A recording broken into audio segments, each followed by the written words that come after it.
Hello, everyone, and welcome to episode 13 of Faith, Tech, and Space. I'm your host, Rich Hay from WindowsObserver.com. Good to be with you here just 1 week after our last episode, episode 12. As promised, I'm in this lull from classes right now, so I've got the ability to be able to sit down and do a show every week. So this format will be a little shorter, of course, because we won't be covering 5 weeks worth of stuff. And we'll continue to do this, and maybe we get back in a rhythm again, kind of like the old Observe Tech days, and get back in that weekly rhythm where the shorter show is easier to process every week and stuff like that. So that's what we're going to go for. That's what we're going to try to do. So kicking off today's show, I want to open up a little bit and talk about what's going on with me hardware-wise. So on my main desktop, I have had a motherboard CPU combination. It's an AMD FX 6350. It's an older 8-core.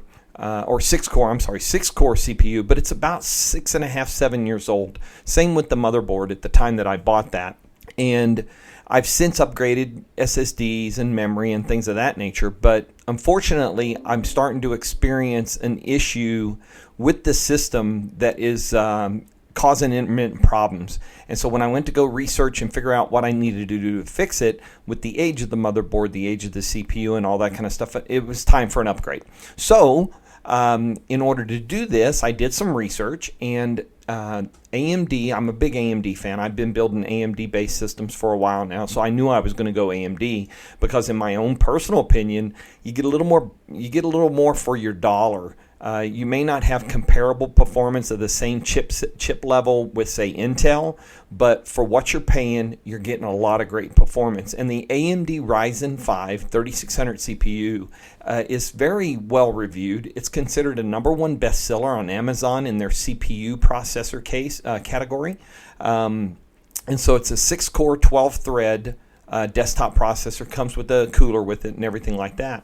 It's an AM4 based chip, so it fits on boards that support AM4 and the latest Ryzen desktop chips. So because of the new CPU, which doesn't go with the old motherboard, and me being unable to determine where the exact error is, so got an upgraded motherboard as well. And what I ended up going with was the Gigabyte X570, which is their latest brand, latest chipset. It's called the Aorus, AORUS Elite. And it supports AMD Ryzen. It's got PCI Express 4.0, DDR4 memory, USB 3. It's got a 1 gigabyte connection. It's got all the cool RGB stuff if you like to dress up your system with RGB. It supports M2 SSDs. So I've got one of those that I pulled out. Remember I told the story about the HP X360 that I had to take apart and get rid of because of the swollen battery. I kept that M2 motherboard out or SSD out of that, so I might stick that in here just down the road to test it as an alternate, but I really am excited about the opportunity to upgrade there. So got the motherboard. It's a full ATX motherboard, so I got it. We got the new CPU, and because of the routing and some of the wiring and stuff with the motherboard, I went and got a new case as well to fit it. So I purchased an ATX mid-tower. I find mid-tower kind of that perfect fit, good airflow, good compact size. It's got a clear side on it. This is one of those new cases. This has been a trend in cases where they're now making it possible to put the power supply in the bottom of the case. And then you route your wires. Your disk drives go in front of that in the bottom of the case. And then it's actually on the back side of the main plane where you mount the motherboard. It's got mounts for your SSD, so you route your power and you route your data cables over there, and you can mount it comes wired set up to mount one SSD, and you can also use the front drive slots that you can access to mount SSDs as well. So it's up to you how you want to lay it out and do it, but you can route all your cables, keep your cables out from over top of your motherboard, and so it looks to be a much cleaner setup. This case comes with a single 120 millimeter fan installed at the back. Of course, there are options to add additional fans at one additional 120 millimeter at the top for exhaust, as well as in the front you can mount 220 millimeter fans to pull air in, and then it exhausts and goes out through the back. The other key is you got to watch cases, because some of the cases, on the back where your motherboard goes and where you might install a video card, some of those slots are part of the case, right? You have to kind of twist them, bend them, and you end up with sharp edges.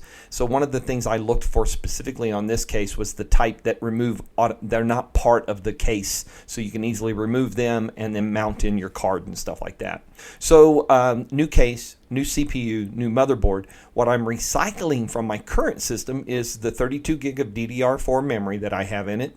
I have two solid state drives. One's a 1 terabyte and one's a 256. So I'm going to bring both of those forward, and I'm going to recycle and continue to use my GeForce GTX 1050 Ti card, which I believe has 4 gigabyte of VRAM on it. And then I added about a year and a half ago, when all the your phone stuff was going on with Windows 10, I added a Bluetooth card, a 5.0 Bluetooth card, and I'm going to bring that forward into this system as well to have Bluetooth connectivity. So here's the funny part, right? So I ordered all these parts, and the projection on the case was that it would be available, or the motherboard, maybe it was the motherboard, would be available like at the end of this coming week. So we're talking about the 13th, 14th, 15th of August, right? So when I ordered the CPU, it had a deal that said, hey, we'll deliver this on your Amazon Day, right? That's where they combine all your shipping, and you save $1. You get $1 credit to use for digital stuff. So I said, well, since the motherboard's not going to be here until 3 or 4 days after that, let me go ahead and do this. I'll have it delivered on my Amazon Tuesday, which for me is in 2 days, the 11th of August. Today's the 9th of August, Sunday, when we're recording this podcast. So I did that. All the orders were placed, and then as things started to click, the CPU shipped early, the motherboard shipped early. So I'm already in possession. I'm not the CPU. The case arrived ahead of time, a couple days ahead of time. The motherboard arrived a few days ahead of time, and now I got to wait for the CPU. Had I not delayed it to Tuesday, I'd already have the CPU in hand, and I would be doing a computer build today. But that's the way things go. So that's okay, though. So I will have the final piece on Tuesday, and so the decision is do I wait Tuesday night? Do I have a big build out and kind of go for it? Or do I wait until next weekend and start then? I'm not sure. I'm impatient. Most likely I'm going to build this thing one day after work this week. So we'll see how that goes. So I'll keep you up to date. I'll update you in next week's podcast how that build out goes. But I'm looking forward to it. And this is the way I kind of approach building PCs. Excuse me. Is that I like to build and get pieces and parts that have upgradability, right? So I can maybe do a 2 to 3 year midterm upgrade. So this motherboard supports higher. It goes all the way up to like Ryzen 9. So like 4 generations of the Ryzen chip. So I could potentially upgrade the CPU down the road. I can probably upgrade to faster DDR RAM. And of course, SSDs and things of that. And of course, video card can all be upgraded down the road. So I have opportunities to bump up the performance of the system over time. The difference between what I'm doing now compared to what I have is going to be significant. I went to a benchmark website and compared the FX 6350 CPU to the Ryzen 5 3600, and it's like a 4-fold performance increase. So I'm looking forward to getting this all put together and see how that comes together. So that's what we will be doing around that time. All right, on the faith side, not much has changed. I mean, last week we talked about the fact that I'd closed out a couple classes. I had grades for my local patristics class on my final paper, which I got a commendable grade on, which is the highest grade we get. And then we've wrapped up also my scripture class. So both of those closed out. So I took a couple days ago, I took all my files, all my study materials, all the stuff that was generated paper-wise over the course of the last year, this first year of aspirancy towards my studies and formation, and I put them together, and I've got 3 separate accordion files full of stuff that relate to this first year that are now archives for me. Anyway, I'll go back to them at some point, but they are archived and stored, and I'm slowly starting to prepare the bits and pieces I'll need for year 2. So did that, took that, but it's really nice to have the break from not having daily homework or daily reading or daily forum assignments and things like that. I did mention last week that one of the things that I would be doing this weekend was going to buy my first vestments. So vestments are what we wear during the Mass. And for myself as an aspirant, one of the events that are coming up here next month in September is our rite of candidacy Mass. So the rite of candidacy for holy orders is the first time that we publicly, in the Mass to the bishop, express our intent to move forward towards holy orders and ordination. It's certainly no guarantee of ordination because we still have just a little less than 2 years of study and formation to go. But it's a point where we move off from being aspirants, that this first year is kind of evaluation. We're learning, we're doing classes as you've heard about, but we're learning and we're doing that kind of stuff. And then the moving into the second year, once we go through the rite of candidacy mass, we become candidates for holy orders. And so our formation continues, but it's just in a different state. And then again, going to this mass with the bishop, all 7 of us in my cohort will make that known. We'll publicly express that in the mass to the bishop and make that public. So that is coming up. So yesterday, I went down to St. Augustine to the shrine of Our Lady of La Leche and met my mentor, my deacon mentor, and we purchased my first vestments, which was an alb. That is a white vestment that goes from your neck. It has long sleeves with big open sleeves, and it goes all the way down to the top of your shoes. And then a cincture, which is a rope that gets tied around your waist and is used to help hold the alb around your waist, and it helps kind of with the hem and stuff like that. So anyway, we got that stuff.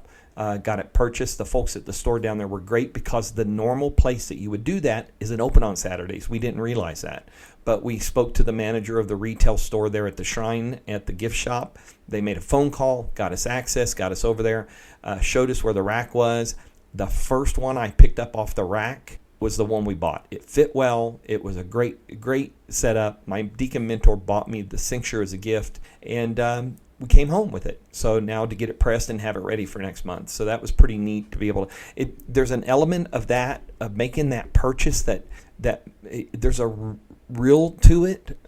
If you understand what I'm saying, I in no way make any assumption that I am automatically going to be ordained in 2 years. There's a lot to go on between now and then. I'm certainly moving down that path, and if God's will is that I be ordained, then I will be ordained in a little less than 2 years.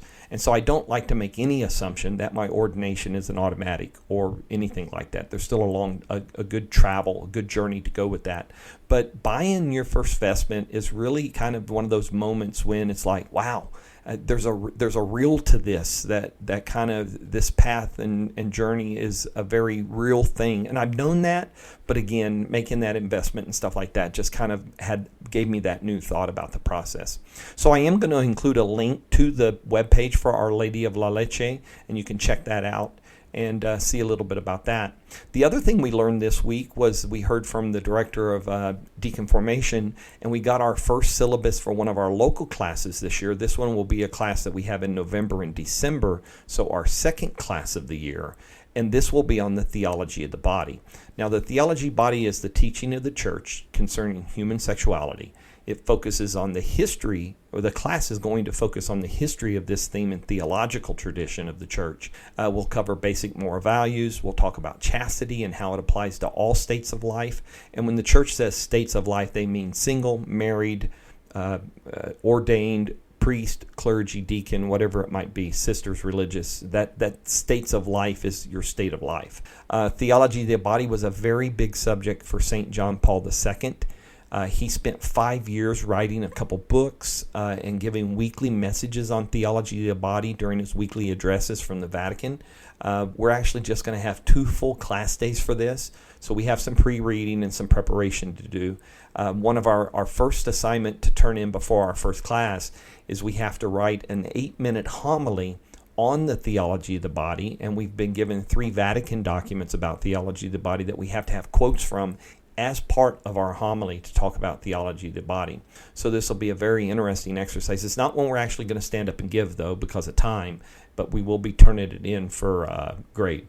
So that's kind of where we're at. And then online, we know that we will be doing fundamental theology for 12 weeks. Beginning next month, we pick up that class for our first class of our second year in the online schedule. And then I got another link here just for reference, daily mass readings. The U.S. Council of Catholic Bishops runs a website, and they have the readings there every day, and they recently went through a web design, and it created a little bit of confusion because it wasn't in its normal place. So this link takes you directly to the daily readings that are associated with the Mass of the day. And the church has a 3-year reading cycle for the Sunday Masses and a 2-year reading cycle for the daily Masses. And so this is just an easy way to kind of connect in and find the first reading, the second reading, and the gospel reading of the day. All right, diving into tech, let's talk a little bit of tech. Of course, because this is only 1 week since the last show, that means we've only had one build in the Windows Insider program. That was build 20185. So the dev channel is currently on 20185. Beta channel is on 19042.423, and release preview channel is on 19041.423. So that's where we stand right now with the 3 channels in the Windows Insider program for testing. Significance in build 20185 is new DNS configuration in the settings app. So they're more accessible because they're right there. So you can now edit your DNS server assignment right there. It's a top level option in the network properties. There are encrypted DNS controls in the settings app now. You can do DNS over HTTPS to help be more secure while you're browsing the web. So that's a big plus. What else is in there? They've added some new administrative policy packages for mobile device management. And there's multiple ADMX files here that are listed as available now. And then other updates for Insider outside of the build of Windows itself is the big update to your phone for PC. These are tied to the experience in your phone will roll out to all Windows Insider that is configured in dev, beta, or release preview channel. And their server-side changes, so it takes a little bit of time for it to propagate out. But they talk about those new features, and this ties in with Samsung's announcements this week. Big partnership continues, and in fact, if you're running the right software, the right earphone, the right dev Windows 10 build, and the right Samsung phone, you can now stream apps from your phone to your desktop through the earphone app. Unfortunately, this is Samsung only. And unfortunately, with my move to OnePlus, I can't access this feature. It is very compatible with a lot of Samsung devices, so you don't have to have the latest and greatest. But it is tied to Samsung devices. So if you're a OnePlus or you're any other kind of Android user, not happening. And we're going to talk a minute about the whole iOS side of this. Because unfortunately, iOS is very restrictive when it comes to this. Hasn't been a big deal for your phone to be able to do some of the things we can on Android. And that continues to be the case there. What else have we got going on? So 20185. Some discussion around feature updates. And I think we talked about this a little bit last week around Windows 10X, that the potential exists that the spring update will focus on Windows 10X. The fall update will focus on Windows 10. And the reason that is because the fall update is supported for 30 months. That's good for enterprise companies. And enterprises will probably just be very early testing of Windows 10X. And so that's why it would be in the spring, and those builds are only supported for 18 months. Saw a really good article about Windows 10 servicing. This came from a Microsoft MVP.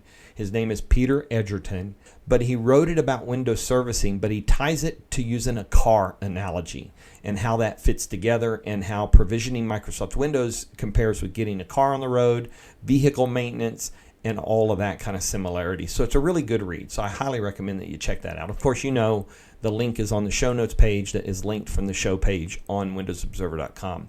FBI did issue a warning over the Windows 7 end of life. Because if you're not paying for the upgrades and you're not paying for the security features, the extended support, then you need to not be on Windows 7. So FBI issued a warning about that to people. Cheap Windows. So this is a story. Cheap Windows 10 product keys. Are they legit? I published it on windowsobserver.com this week. Back in May, I wrote this for Ask Woody's newsletter. And so they gave me permission to now republish that on my website. So I've got that there. A couple comments have come in.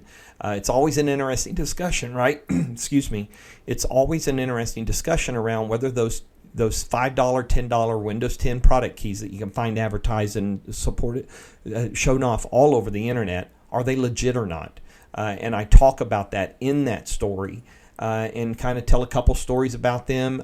They're not legit from the perspective of if that price is that low, if it costs $100 to buy an upgrade to Windows 10 Pro, it makes no sense that they're sold for $10. And there's a lot of stories around what is being sold and why it's being sold, and you never know what you're going to get. And at $10, if it breaks in 6 months because it gets reported as a inappropriate key or something, you spend another $10, you're still not spending $100 or $200. And I get that that's the way people look at these things. But I'm telling you, those cheap $10 licenses are not legit. And let's talk about this. They work. They activate Windows 10. There's a difference between being legitimate because of they're licensed properly for that device, that hardware, that system, and the fact that they work. Two very different things. Working does not lend itself to legitimacy, and legitimacy doesn't always lend itself to working, if you understand what I mean, right? It's kind of, they're not mutually exclusive, but just because something works doesn't mean it's legit, doesn't mean it's legal. Will it work for a while? Sure, it will work for a while. People have commented about this, but someday it could just disappear from use. And I talk about that in this story. So if you're interested in that read, you can check that out. And then I just submitted for them to this week's Ask Woody newsletter. I shared my DNS black holes experience, right? I think I've talked before about testing out Pi-hole on a Raspberry Pi 4. And I talked about testing AdGuard Home on a Linux-based Linux Mint distro on an old laptop. So I have settled in on Pi-hole. Pi-hole is going to be my DNS black hole system here on my home network. But I did write about that initial discovery experience for the Ask Woody newsletter as well. And probably in a couple months they'll let me republish that on WindowsObserver.com as well. Let's move on to Edge Insider stuff. So let's review where we're at with builds. Edge Canary build is in version 86 at build 601. On Edge Dev, which did get an update this week, is in version 86 as well. It's at build 594.1. And then you got Edge Beta that's in version 85 at build 564.23.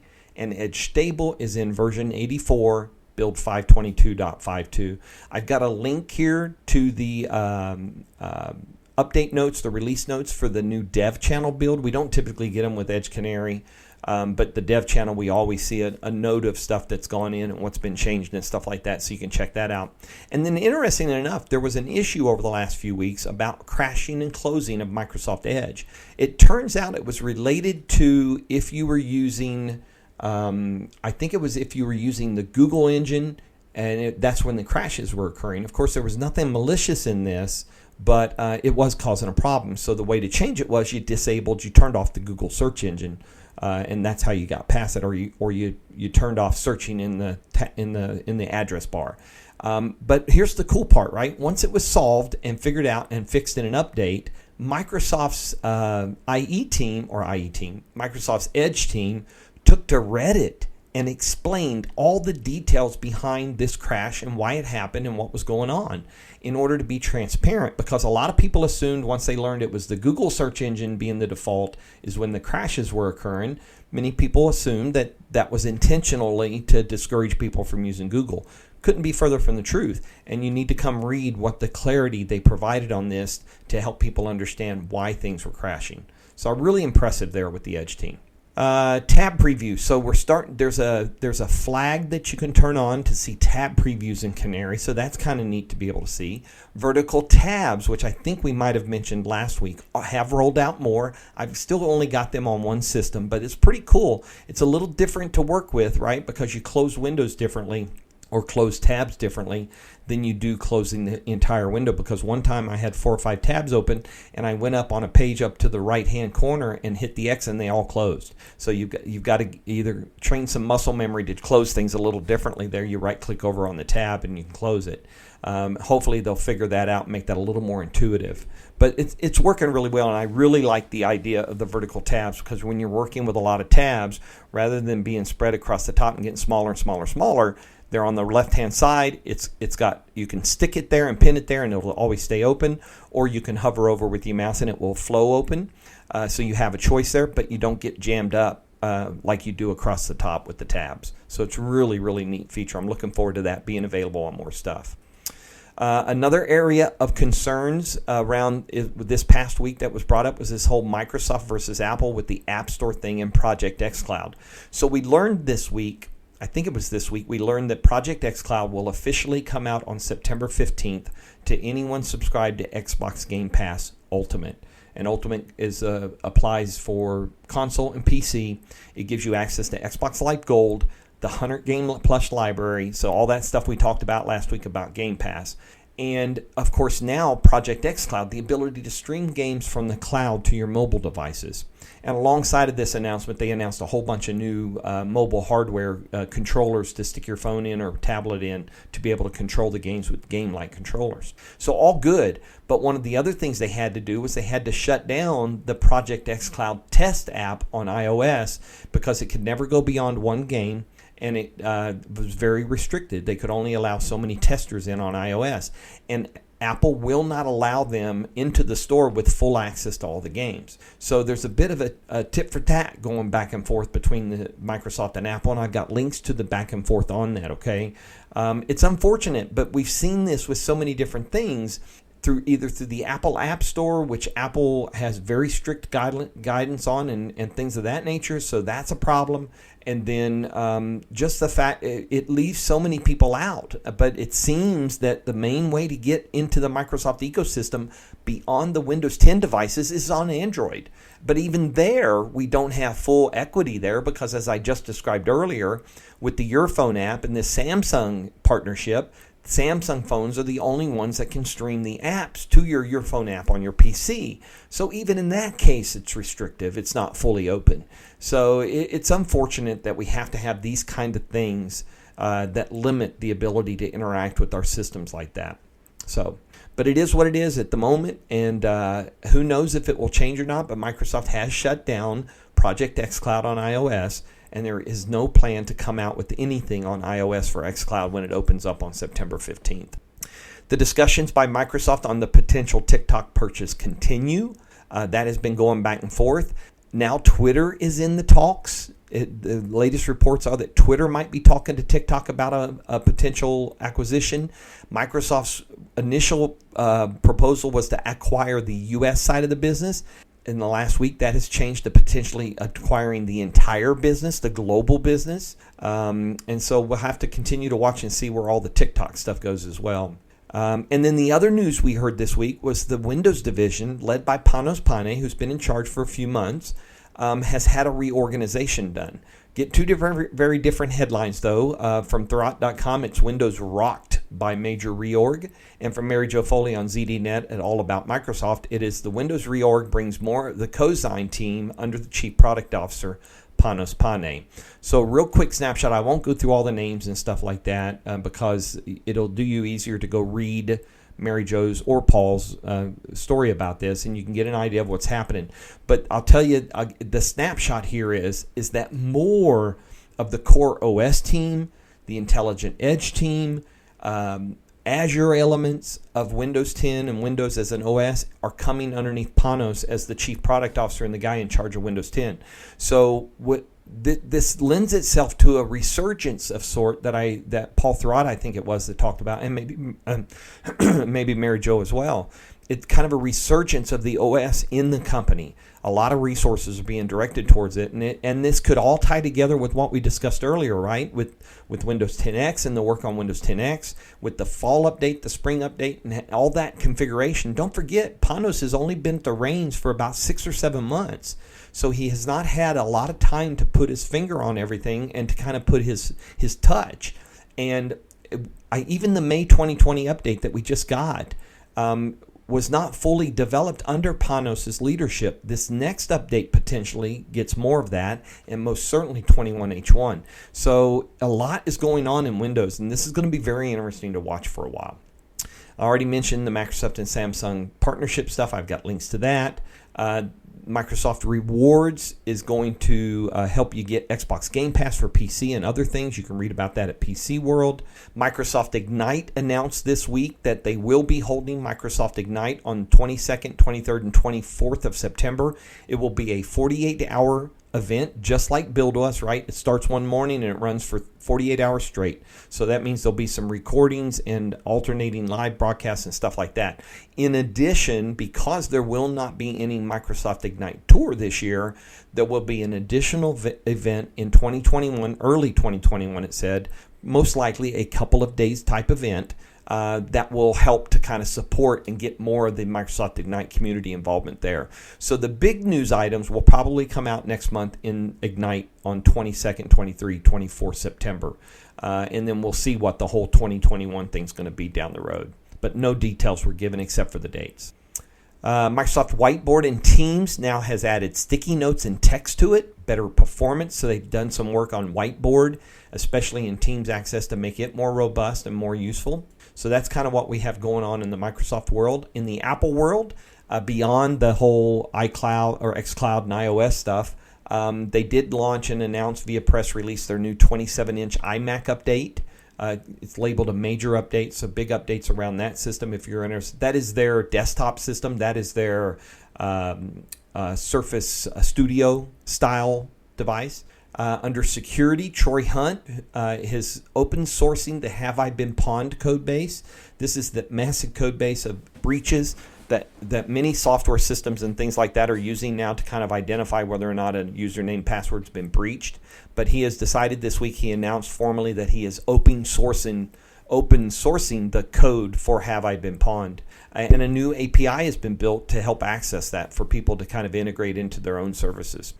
And then we heard about Microsoft Authenticator. Now, this is an example of something that gets an update on iOS, and it works. Microsoft Authenticator app on iOS now has auto lock or app lock, and it's enabled by default now. So you have to unlock Authenticator to protect it. You can turn this off. So if you're happy enough with the access from your phone through Face ID or however you get in, you can turn this setting off. But otherwise, this is an extra level of security before accessing your Authenticator app for two-factor authentication codes. And that's on iOS. I can't remember. They didn't mention anything about Android, so I'm not 100% sure if this has made it to Android yet or not. On the Google front, Google Play Music is shutting down starting next month. Paul Thurrott's got some details about that. They've got instructions for how to download your music. Again, another, not unlike Microsoft, another consumer service from Google that is going by the wayside. And they also published an update on Fitbit because there were some questions about their wearable devices and what they're doing there and what they're doing with data. So about the devices, they've done a deal to get Fitbit hardware, but it's not about the data. They're going to continue to protect that data, the health and wellness stuff. They're not going to use it to target ads, et cetera, et cetera, et cetera. So there's an explanation here from the Senior Vice President, Rick Osterloh, of Devices and Services, kind of updating on the Fitbit thing. And it's specifically geared towards Europe because of GDPR. All right, so we got that. Miscellaneous type of tech. I did link here a Wired interview with Bill Gates, an updated interview with him around COVID and all kinds of other stuff. And we learned that the way he helps the family out at home is to wash the dishes and to help in that kind of stuff. That's what I do. I wash the dishes after my wife cooks and feeds us, or when she's baking. I wash the dishes. That's kind of what I do. It's my part. It's my contribution. And I like manually washing dishes by hand. We have a dishwasher and we certainly use it, but I really enjoy washing dishes by hand as well. Okay, gaming. Let's talk about gaming a little bit. Lots going on there, as we mentioned earlier. New Xbox Microsoft Store experience has rolled out to Xbox Insiders in at least preview alpha. I'm not sure if it's made it to the other levels of alpha yet. Much faster. There's a great demo video from Major Nelson, but it is a much faster experience in getting in. I hope they built it on React, which is a faster system. That is what they used to build the new Xbox app on Windows 10. Hoping they rebuild the store on Windows 10 and the same thing to help speed it up a little bit as well. Xbox Game Pass Ultimate getting some new attention. Games right to your mobile. This was the announcement I mentioned that announced that September 15th would be the official rollout date of Project xCloud. Again, on Android. That's the only option there right now. Also got the link here to the new mobile gaming accessories from several partners that are controllers that you can set your phone in and use them to help control the game to be a little more natural to touch and stuff like that. Microsoft Flight Simulator, a couple of hands-on reviews I posted links to here. That is due to come out on the 18th of August, so that's 9 days from today. So that is a week from this Tuesday. The new Flight Simulator 2020 will be public. That, by the way, day one, Game Pass, the standard edition will be on Game Pass on day one. So if you're a Game Pass subscriber, you'll be able to get Flight Simulator 2020 that day. Halo Infinite, remember the discussions around the quality of the video during the Xbox game thing they did last month or a couple weeks ago? Well, the team has responded, and they admit, yep, there's some issues. We're working on some things. They give you some insight, some real good clarity about what they're working on for the game. And then updated branding. I've got a link to Paul Thurrott's story here about the updated Xbox Game Pass branding, which is basically simplifying the name to just Xbox Game Pass. It doesn't say console, doesn't say PC, etc. On the space front, hang on just a minute. All right, once again, we don't have a ton on space because it's only been a week, but we do have one from NASA, more Artemis rocket getting closer to hot fire testing. The Artemis rocket, that would be the SLS, the Space Launch System, that will be powering that capsule, that spacecraft to the moon. SpaceX-wise, last Sunday we talked about it on the show. When I wrapped up, I went and watched the splashdown of DM2, Dragon Endeavour, and the recovery of Bob Behnken and Doug Hurley. Went very well, except for the really strange collection of private boats zipping in and around Dragon capsule floating in the water after splashdown. Really bizarre. I think that was, in fact, it was the first question asked during the NASA/SpaceX press conference after the splashdown, and they admit that it needs to be worked on. Unfortunately, that made the spacecraft very vulnerable. I know they were interested and people were defending them because they were interested in seeing the spacecraft, and that's fine. But you also run the risk of that being a danger to the spacecraft and the recovery crew and the astronauts inside and all of that. So you have to be careful there. Also, a really good business insider background about what that first human space flight was like with SpaceX, some of the moments it had, some of the lessons learned. And there'll continue to be stuff coming out as we move towards the expected no earlier than for Crew Dragon 1, the first mission, not a demo mission, 4 astronauts is in by the end of September. So we're about 6 weeks away from that mission. So again, we'll continue to see these kind of things as we learn more and more. SpaceX also launched 57 more Starlink satellites the other night. I totally knew this was happening. Forgot to remind myself before I went to bed because it was a 1:10 a.m., just after 1 a.m. launch, and it would have been a beautiful night launch to catch from my new observing spot, and I totally forgot. Woke up the next morning and realized there had been a launch. They did recover the rocket again at sea, which they're getting very good at that, becoming quite quote-unquote routine. Virgin Galactic and Virgin Orbit is going to fly 11 satellites for NASA on its second orbital launch demo. Virgin Orbit is the rocket that will launch from underneath their big airplane that will take it up to altitude, and then it will launch into orbit there. So that'll be important to watch and keep an eye on. They had one test already. It didn't go well. There was a problem with the rocket shortly after release and launch and firing. Astra is a company that is looking to launch rockets out of Alaska. And they were shooting for a launch last week. They had multiple attempts this week, but between winds, the water deluge system losing pressure, a wayward boat of all things, they have not been able to do their launch this week. So I think they're recycling, and they will try again this coming week. Something you can, at Astra, A-S-T-R-A is their Twitter handle, I think. You can keep up. They don't live stream the launch, though. So we have to just follow the Twitter account and look for the photos and stuff like that. All right, there's space. Let's close things out with a couple of links here that I thought were interesting. One is some guy put a GoPro inside of a tire and then mounted a tire on there, and he actually drove his car around in different circumstances and speeds and things like that, and you get to see what the inside of a tire does when you're driving your car. It was really slick. So that was just a fun video to watch. And then a really interesting story. I'm not sure how many of you are aware of this, but when Star Trek, the original series, debuted, it was due to be canceled very quickly. But then the fans wrote, right? It was a big fan campaign to write in and to ask for it to not be canceled. And so Desilu Productions, which was a partnership between Lucille Ball and her husband, oh my gosh, I can't remember his name, Desi. They did the Lucille Ball show together. They had a studio, and that studio is what helped Star Trek come back and become the icon that it is. Even though it only had a 3-year run, the original series, we know that it had a series of movies, 6 movies, and everything that it's become today with our current versions of Star Trek stuff. But it was really interesting to see how Lucille Ball helped make that happen. So I've got a link to that story here as well. So with that, be kind to each other, as I've said before. Wear a mask when you're in the proximity of others, and take care, stay safe, and do the right things to take care of each other so we can continue to survive through this pandemic and get to that end stage whenever, wherever, however that's going to come. So until next week, blessings to everybody. Stay safe, stay healthy, and keep your systems up to date. Take care.